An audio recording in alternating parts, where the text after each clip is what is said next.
मैं 3-4 दिन पहले ठोकर न्याज बेग दाता साहब की शान बयान करने के लिए हाजिर हुआ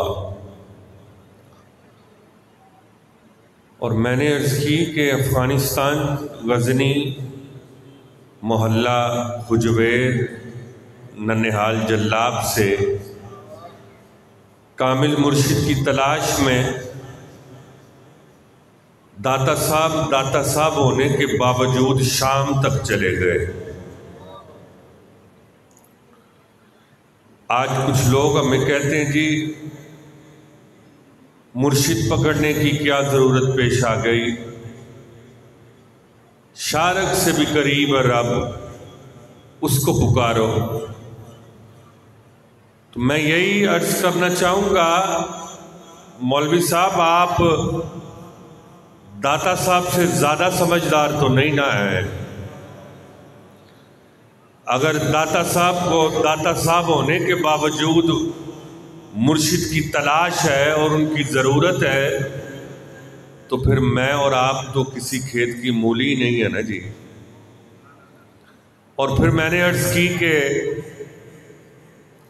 उनके मुर्शिद पाक हज़रत अबुल फ़ज़ल मोहम्मद बिन हसन हौतली रहमतुल्लाह ताला अलैह ने फरमाया तुझे लाहौर जाना होगा, वक्त नहीं है मेरे पास। तो मैं कहीं ये कह बैठा, अल्लामा अली बख्श साहब रहमतुल्लाह ताला अलैह कुतुब लाहौर से सुना हुआ था कि पहला कदम बैतुल जिन्न दमिश्क शाम से उठाया, ट्रांसपोर्टेशन नहीं है, हवाई जहाज़ नहीं है, गाड़ी नहीं है, मोटरसाइकिल साइकिल भी नहीं है, तो दाता साहब लाहौर किस तरह पहुँचे।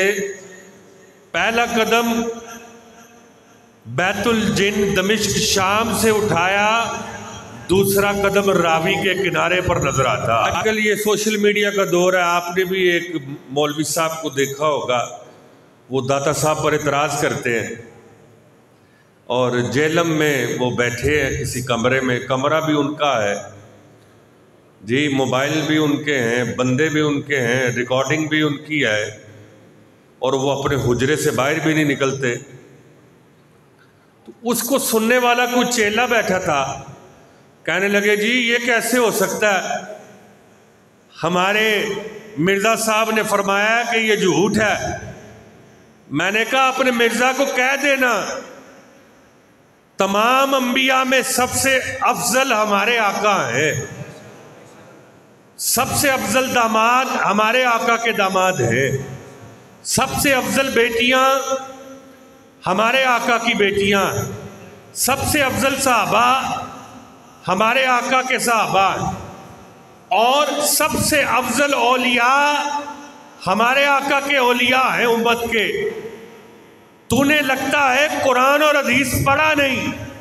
अगर आसिफ बिन बरखिया पलक झपकने से पहले कहकर मलका बल्कीस का तख्त हाजिर कर सकता है, तो दाता साहब भी बैतुल जिन्न दमिश्क शाम से पहला कदम उठाएं तो दूसरा रावी के किनारे पर आ सकता है। थोड़ी आहिस्ता कह दे जरा, सुभान अल्लाह। ख्वाजा साहब छुप गए ना, ख्वाजा साहब को पता नहीं मेरी आवाज़ जाए कि ना। ये हमारा अकीदा है दाता साहब के बारे में कि जिस दिल में दाता नहीं उस मौलवी को कुछ आता ही नहीं। थोड़ी और ठंडी कह दे रहा, सुभान अल्लाह। मजबूर होकर सुभान अल्लाह ना कहा करे, मसरूर होकर ज़रा सुभान अल्लाह कहा करे। अभी आखिरी बात सुन ले, मौलाना अब्दुल सत्तार खान न्याजी साहब मुजाहिद हतम नबूवत, वो जब भी लाहौर तशरीफ़ लाते थे तो ये वाक़या सुनाया करते थे। आप में से मोस्टली जो लोग यहाँ पर बैठे हैं ये लाहौर ही के रहने वाले हैं मोस्टली। मेरे साथ आप अभी चले स्टेशन से, जब हम गड़ी शाह की तरफ जाएंगे लेफ़्ट साइड पे आपको जवेद मंजिल नज़र आएगी जिसको तारीख़ी विरसा करार दे दिया गया है। इसी मकान में अल्लामा इकबाल मौजूद थे। 100 साल पहले का ज़माना है तकरीबन। और दादा साहब के सर्वेंट का, नौकर का नाम था अली बख्श। क्या नाम था? थोड़ा ऊंचा बोलिए यार जरा। अली बख्श। अब दिसंबर का महीना है, रात के 3 बजे का टाइम है। अल्लामा इकबाल कभी अंदर कभी बाहर, कभी बाहर कभी अंदर, कभी अंदर कभी बाहर, कभी बाहर कभी अंदर। अली बख्श कहता है, मैं हैरान हो के मैंने डॉक्टर साहब से पूछा, हुजूर दिसंबर की इतनी ठंडी रात में इतनी बेचैनी मैंने कभी आप में नहीं देखी। फरमाया, आज रात मुझे किसी का इंतज़ार है। और इंतज़ार की घड़ियाँ बड़ी लंबी होती हैं। थोड़ा वक्त गुजरा तो एक बुज़ुर्ग तशरीफ़ लाए, सर पर सफ़ेद इमामा, सफ़ेद कपड़े, सफ़ेद चादर, चेहरे पर इतना नूर कि अली बख्श के दिल का मुफ्ती देखकर कहता है, यार ज़िंदगी में बड़े बड़े मैंने खूबसूरत मर्द देखे हैं, लेकिन लगता है इतना खूबसूरत मर्द रब ने दूसरा नहीं कोई बनाया होगा। अब मैं दिसंबर के महीने में जामिया में आऊँ लंगर खाने में, तो हमारा बावर्ची हमें कहेगा, साहबजादा साहब आप क्या खाएं पिएंगे? वो दिसंबर के महीने में मुझे ठंडी कोक तो नहीं ना पिलाएगा। बोले तो सही यार, चले जो नजराने के लिए बैठा है वो ना बोले, जो आज पंचतन के घराने के लिए बैठा है वो ज़रा बोल दे ज़रा।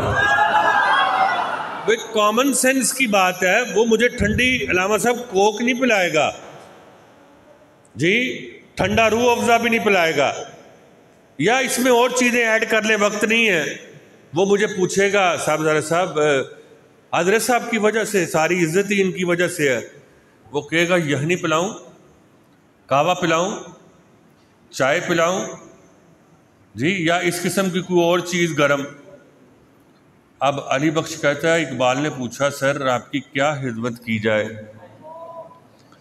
तो बाबा जी कहते हैं, इकबाल पुत्र मैं लस्सी पीनी है तो लस्सी भी ज़रा ठंडी होनी चाहिए जी। Being a Lahori citizen, I was born in Lahore city. Lahore की तमाम अच्छी खाने पीने वाली जगह जो है वो मुझे पता है, क्योंकि मैं राजपूतों का बच्चा हूं ना। राजपूत कुछ और करें ना करें, रोटी अच्छी जरूर खाते हैं। मुझे सब पता है लाहौर में किस किस जगह कौन कौन सी चीज मिलती है। फीका ग्वाल मंडी वाला अभी पैदा ही नहीं हुआ, पेड़े वाली लस्सी। गुमटी बाजार जेदा, वो भी अभी पैदा नहीं हुआ, तो लस्सी किधर से लाई जाए? अली बख्श कहता है, बाबा जी आप भी लगता है कि परेशान हो गए हैं बुजुर्गों को देखकर। रात के 3 बजे का टाइम है और 3 बजे मैं भला लस्सी किधर से लेकर आऊं? तो बाबा जी ने मुस्कुरा कर कहा, बेटा तू ये जग पकड़कर लस्सी लेने का इरादा तो कर, फिर लस्सी जाने और घर वाला मेहमान जाने। अली बख्श कहता है, मैं जब बाहर निकला तो आई वॉज सरप्राइज्ड के ये क्या चक्कर है कि ये तो बिल्डिंग सारी खाली पड़ी थी, अब यहाँ पर पूरा प्लाजा भी मौजूद है, दुकान भी मौजूद है, ऊपर फ्लैट भी मौजूद है, और दुकान में पीड़ा भी मौजूद है, पीड़े पर एक बाबा भी मौजूद है, दही भी मौजूद है, दूध भी मौजूद है, चीनी भी मौजूद है, मदानी भी मौजूद है, और मोस्ट इंपॉर्टेंटली घर वाला बाबा तो बहुत खूबसूरत था, जो पीड़े पर बाबा बैठा था ये उससे भी खूबसूरत था। अब हम यहाँ पर अभी आए, ख्वाजा साहब हमें एक बिरयानी की प्लेट खिला दें, और जाते वक्त कहें, साहब ज़रा 1000 का एक नोट देते जाएं, हमने आपको बिरयानी खिलाई है। तो मैं कहूँगा, ख्वाजा साहब भला मेहमानों को भी बिरयानी खिलाकर खिदमत करके पैसे तो नहीं ना तलब किए जाते, ये तो आदाब के खिलाफ है ना बात। तो अली बख्श कहता है, मैंने लस्सी तैयार करवाई, तो मैंने पूछा, बाबा जी कितने पैसे? तो बाबा जी कहते हैं, पुत्र साढ़े नाल मजाक करना, मेहमानों नूं लस्सी पिया के ते पैसे ते नहीं ना लेते जाते। अली बख्श कहना, मैं तो तुहानूं दस्सिया ही नहीं। तो मैंने भी दिल में सोचा कि अब क्या किया जाए, और गोलड़ी साहब भाग भाग के नसीरे मिल्लत की बारगाह में जाते हैं। चले आज नसीरे मिल्लत से ही पूछ लेते हैं, हजरत कैसे पता चला? तो नसीर मिल्लत का कलब बोला, वो खुद ही जान लेंगे, बताया ना जाएगा। अरे हमसे तो अपना हाल भी सुनाया ना जाएगा। अब मैं मुख्तसर करता हूँ। दौड़कर अली बख्श अंदर आया, 3 गिलास बाबा जी ने पिए, चौथा इकबाल साहब ने पिया, 5वां अली बख्श ने पिया। अब कहते हैं मैं बाइट छोड़ने के लिए आया तो क्या देखता हूँ, चलते चलते घर वाले बाबा जी गायब, चलते चलते गायब। अब मैंने सामने बिल्डिंग पर ज़रा तवज्जो की तो बिल्डिंग भी गायब। उधर एक शालवी में भी एक मस्जिद एक रात में बनाई गई थी, जिसके बारे में इकबाल ने कहा था, मस्जिद तो बना दी शब भर में, ईमान की हरारत वालों ने, मन अपना पुराना पापी है, बरसों में नमाजी बन न सका। तो बाबा भी गायब, पीड़ा भी गायब, दूध भी गायब। ठीक, ये जितने गुज्जर हैं ना, साल में एक दफ़ा खालिस दूध बेचते हैं और बांटते हैं, वो दाता साहब के उर्स के दिनों में जी। तो कहते हैं मैंने पूछा इकबाल से, हजूर चक्कर किए? तो इकबाल ने कहा, पुत्र गल है वे क़यामत तक वास्ते मौलवियां ने बगला वजानियां ने कि नबी वली दुनिया तो पर्दा करन तो बाद किधरे आ जा नहीं सकते। तू जरा कलम तो फड़ के लिया। कलम आई, कागज़ मंगवा कर लिखा, इश्क कातिल से भी मकतूल से हमदर्दी भी, ये बता किससे मोहब्बत की जजा मांगेगा, सजदा हालिक को भी इबलीस से याराना भी, ये बता हशर में किससे अकीदत का सिला मांगेगा। तुम हयाओ शरीयत के तकाज़ों की बात करते हो, हमने तो नंगे जिस्मों को मलबूस से हया देखा है। हमने देखे हैं एहराम में लिपटे हुए कई इबलीस, और हमने कई बार मैहाने में खुदा देखा है। कहा इन्होंने क़यामत तक के लिए बगले बजानी, नबी वली पर्दा करने के बाद कहीं आ जा नहीं सकते। हम आज राज खोल देते हैं, जो घर में मेहमान बनकर आए थे वो अताए रसूल, हिंद के बादशाह ख्वाजा अजमेर, चिश्तियों के शहनशाह हजरत ख्वाजा मोइनुद्दीन चिश्ती अजमेरी थे, और जिन्होंने लस्सी पिलाकर मेहमान नवाजी का हक अदा किया वो कोई और नहीं, दाता गंज बख्श अली हजवेरी थे।